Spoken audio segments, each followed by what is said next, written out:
Minsan, hindi mo agad mararamdaman. Hindi kagaya ng mga pelikulang may halatang kilig o ng mga teleserye na may dramatic stare. Sa totoong buhay, kapag gusto ka ng babae, madalas tahimik. At sa katahimigan na yon, doon nagsisimula ang pinakamalalim na laro ng emosyon. Kasi sa totoo lang, hindi lahat ng babae marunong o komportabeng ipakita ang gusto nila. Lalo na yung mga sanay na pinoprotektahan ng sarili, yung minsan nang nasaktan, o yung alam kung gaano kabilis mawala ang mga taong hindi naman talaga sigurado.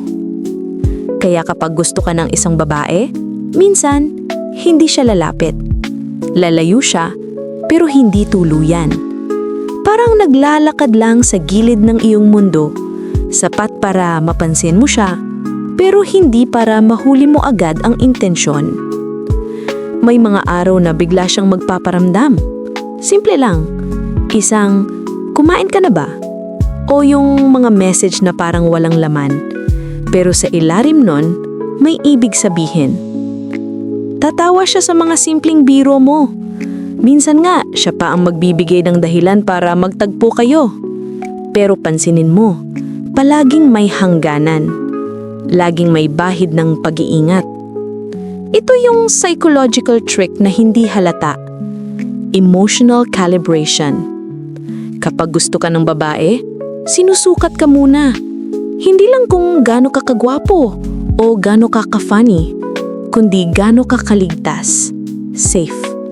Kung kaya ka bang pagkatiwalaan ng puso niya. At habang iniisip mong friendly lang siguro siya, sa isip niya, nagaganap na ang mga tanong na hindi niya masabi. Mapapansin kaya niya ako? O baka ako lang to? Ang totoo sa mga sandaling yan, naglalaro na siya sa pagitan ng pag-asa at takot. Pag-asa na baka pareho kayo ng nararamdaman, at takot na baka siya lang pala. Kaya makikita mo siyang magpapakita, tapos biglang lalayo.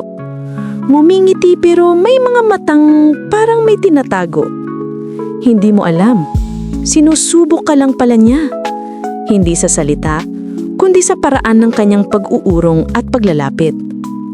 At doon nagsisimula ang laro ng babaeng gusto ka, pero hindi sinasabi. Tahimik, matalino, at sa bawat kilos, may nakatagong tanong. Mapapansin